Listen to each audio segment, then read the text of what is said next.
Aku pernah berpikir bahwa cinta itu sederhana, seperti hujan deras di musim penghujan Jakarta yang datang tiba-tiba dan membasahi segalanya tanpa ampun.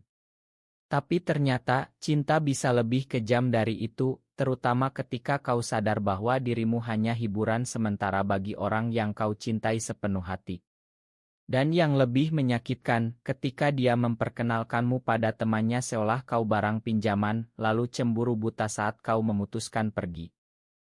Namaku Ardi, lahir dan besar di pinggiran Jakarta Selatan, di sebuah kampung kecil yang masih dipenuhi pohon-pohon mangga dan suara adzan dari masjid dekat rumah. Sejak remaja aku tahu aku berbeda. Aku tidak pernah tertarik pada perempuan seperti teman-temanku yang sibuk membicarakan gadis-gadis cantik di sekolah. Hatiku justru berdegup kencang saat melihat cowok-cowok di lapangan basket, keringat mereka menetes di bawah terik matahari.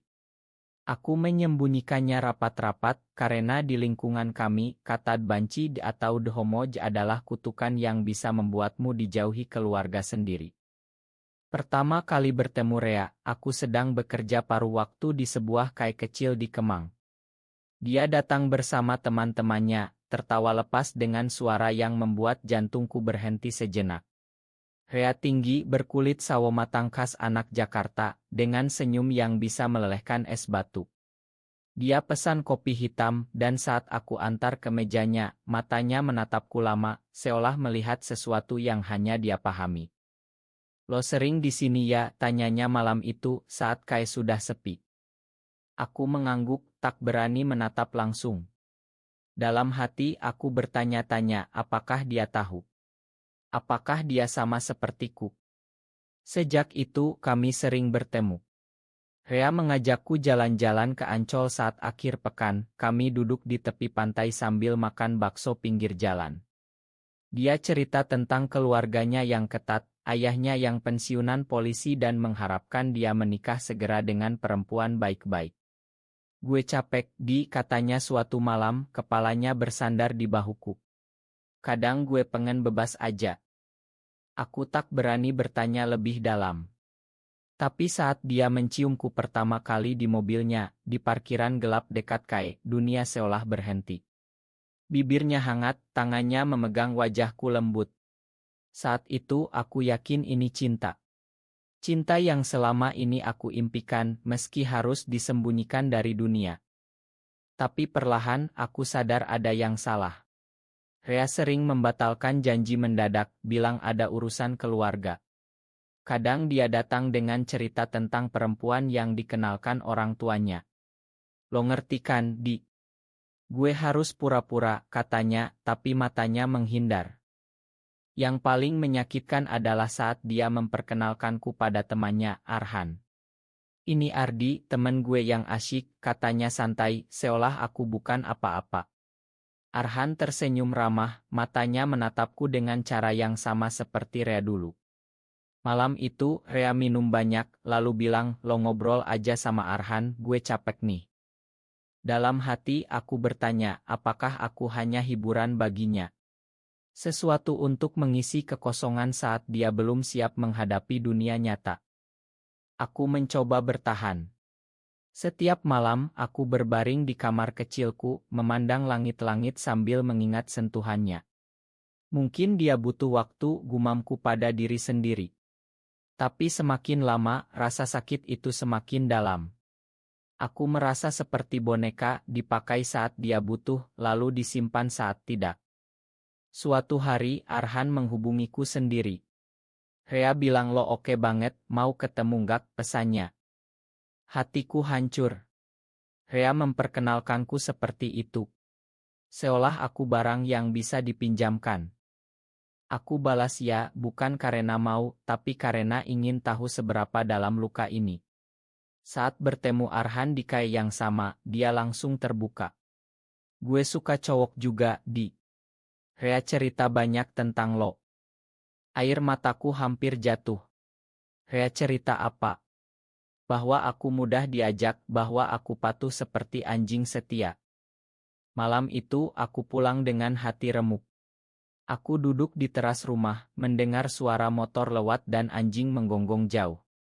Dalam hati aku berperang, bertahan atau pergi.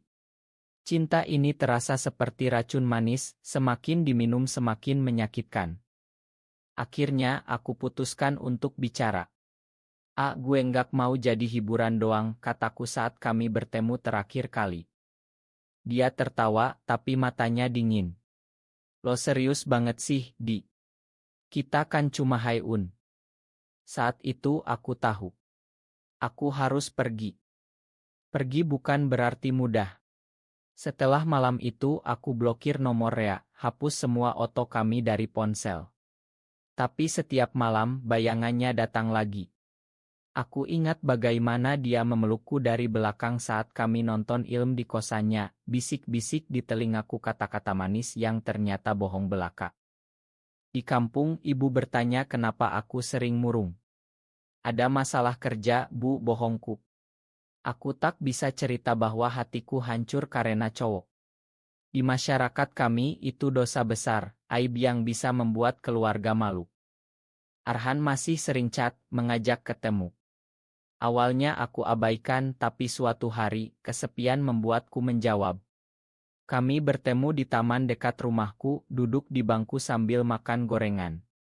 Arhan berbeda dari Rea.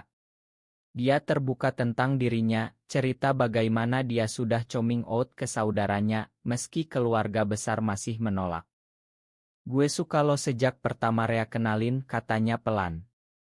Aku tersenyum tipis. Dalam hati aku takut.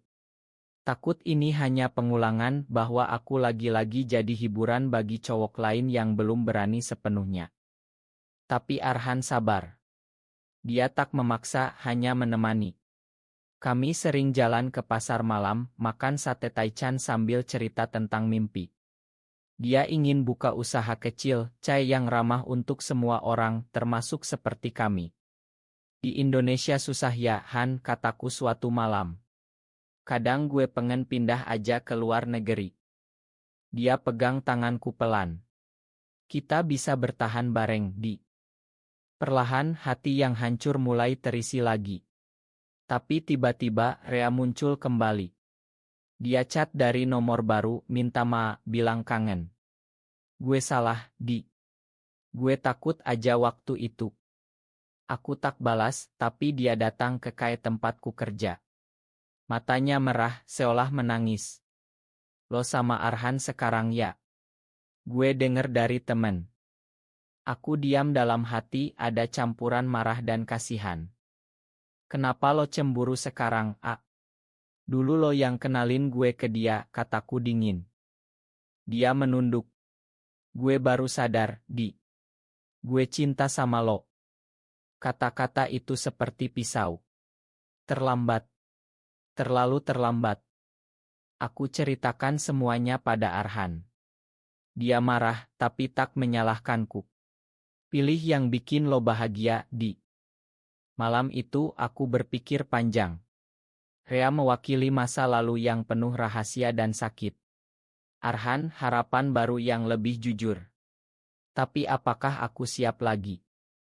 Aku sering berdoa di kamar, meminta petunjuk. Di masyarakat yang masih menutup mata terhadap kami, cinta seperti ini terasa seperti berjalan di tali tipis di atas jurang. Akhirnya aku pilih Arhan.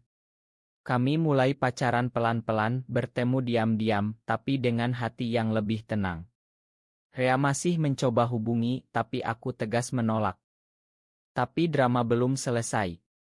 Suatu hari, teman Rea melihat kami berdua, dan gosip mulai menyebar di circle mereka.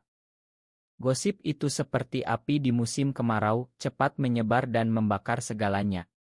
Teman-teman Rea mulai menjauhi Arhan, ada yang bilang dia rusak karena pacaran sama aku, yang dulu milik Rea. Rea sendiri semakin agresi, datang ke tempat kerjaku lagi, memohon kembali.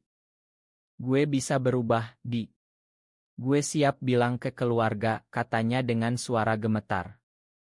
Aku hampir goyah. Dalam hati ada sisa cinta yang masih membara. Tapi aku ingat betapa dia memperlakukanku seperti mainan, memperkenalkanku pada Arhan seolah aku bisa diganti begitu saja. Terlambat, A. Lo cemburu sekarang karena gue pergi, bukan karena lo benar-benar cinta, kataku tegas. Dia menangis di depanku, sesuatu yang belum pernah kulihat. Tapi aku tetap pergi. Arhan mendukungku penuh. Kami semakin dekat, dia ajak aku ke rumahnya di Bogor saat akhir pekan, bertemu ibunya yang ternyata tahu tentang kami dan menerima dengan ikhlas. Yang penting anakku bahagia, kata ibunya sambil peluk aku. Saat itu air mataku jatuh. Belum pernah aku merasa diterima seperti ini. Tapi konflik datang dari keluargaku sendiri. Ibu curiga karena aku sering pulang malam. Suatu hari dia menemukan chat Arhan di ponselku. Ini apa, Di? Lo sama cowok? Aku diam, hati berdegup kencang. Akhirnya aku cerita semuanya dengan air mata. Ibu menangis tapi tak marah. Mama cuma takut lo susah di masyarakat ini, nak. Ayah lebih keras. Ini dosa Ardi. Lo harus berubah. Rumah jadi dingin. Aku sering keluar, tinggal di kosan Arhan sementara. Rea tahu tentang ini dan dia gunakan untuk mendekat lagi. Lihat, Di. Keluarga lo aja nggak terima. Balik ke gue lindungi lo. Aku hampir menyerah. Dalam hati aku bertanya, apakah cinta ini layak semua penderitaan? Arhan yang jadi penyelamat. Dia ajak aku bicara panjang, bilang kita bisa bertahan bareng, mungkin pindah ke kota lain, mulai baru. Tapi puncaknya saat Rea dan Arhan bertemu langsung. Rea tantang Arhan, bilang aku miliknya. Pertengkaran hebat terjadi di KAE. Aku di tengah, hati terbelah. Pertengkaran itu membuat semuanya pecah. Rea pukul Arhan dan aku teriak melerai. Polisi datang tapi kami bubar sebelum lebih buruk. Malam itu aku putuskan untuk menjauh dari keduanya sementara, pulang ke rumah dan minta maaf pada orang tua. Ayah masih marah, tapi ibu peluk aku erat. Mama dukung lo asal lo bahagia dan gak salah jalan. Perlahan ayah luluh. Dia cerita tentang pamannya yang dulu sama seperti aku, tapi bunuh diri karena tekanan masyarakat. Papa nggak mau lo kayak gitu, Di. Air mata kami bercampur. Untuk pertama kali aku merasa keluarga menerima. Arhan datang minta maaf, bilang dia terlalu emosi. Kami baikan tapi aku bilang perlu waktu. Rea masih menelepon tapi suaranya semakin putus asa. Gue nggak bisa tanpa lo, Di. Aku sadar cemburunya bukan cinta sejati tapi ego. Dia takut kehilangan hiburan, bukan kehilangan aku sebagai manusia. Aku blokir dia sepenuhnya. Bersama Arhan, kami mulai lagi dari nol. Kami buka usaha kecil bersama, warung kopi kecil di pinggir Jakarta, tempat yang ramah untuk semua. Pelan-pelan teman-teman kami yang sama bergabung membuat komunitas kecil. Ada hari-hari sulit, saat ada orang yang menghina di jalan atau keluarga besar yang menjauh. Tapi kami saling pegang tangan. Dalam hati aku sering bertanya, kenapa Rea cemburu saat aku pergi? Karena dia baru sadar nilai aku saat tak lagi punya. Tapi sekarang aku bahagia dengan Arhan. Cinta yang jujur, meski di tengah masyarakat yang masih belajar menerima. Tahun berganti, warung kopi kami semakin ramai. Kami jadi tempat berkumpul bagi yang seperti kami, berbagi cerita di sudut gelap saat malam. Arhan semakin dewasa, dia yang mengurus segalanya saat aku down. Suatu hari, Rea datang lagi. Bukan marah, tapi dengan wajah pucat. Gue mau minta maaf beneran, Di. Gue salah besar. Dia cerita bagaimana setelah aku pergi, dia coba pacaran dengan perempuan seperti harapan keluarga, tapi gagal. Gue baru sadar gue sama seperti lo. Aku diam mendengar. Dalam hati ada belas kasihan. Gue nggak balik ke lo, A. Tapi gue main lo, kataku. Dia menangis, lalu pergi. Sejak itu, dia tak muncul lagi. Keluargaku semakin menerima Arhan. Ibu sering masak untuk kami, ayah ajak Arhan mancing. Tapi badai datang lagi saat ada raya dari kelompok intoleran. Warung kami diserang, kaca pecah, ancaman datang.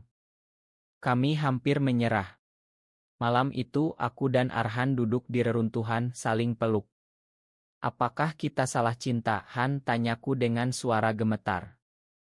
Dia cium keningku. Enggak, Di. Kita hanya cinta di tempat yang belum siap. Kami bangkit lagi, pindah ke lokasi baru, lebih hati-hati. Komunitas kami semakin kuat, saling dukung. Ada yang coming out, ada yang menikah diam-diam di luar negeri. Aku sadar, cinta kami bukan hanya romansa, tapi perjuangan. Akhirnya, setelah bertahun-tahun, kami menikah sederhana di Bali, dengan saksi keluarga dan teman dekat. Tak ada pesta besar, tapi hati penuh. Rea kirim ucapan selamat dari jauh. Dia sudah punya pasangan baru, dan belajar dari kesalahan. Kembali ke Jakarta, kami hidup tenang. Warung kopi jadi tempat aman bagi banyak orang. Aku sering cerita pada yang baru datang, cinta itu sakit, tapi layak diperjuangkan jika jujur. Arhan dan aku, kami tak sempurna. Ada cekcok, ada hari sulit. Tapi kami saling memilih setiap hari.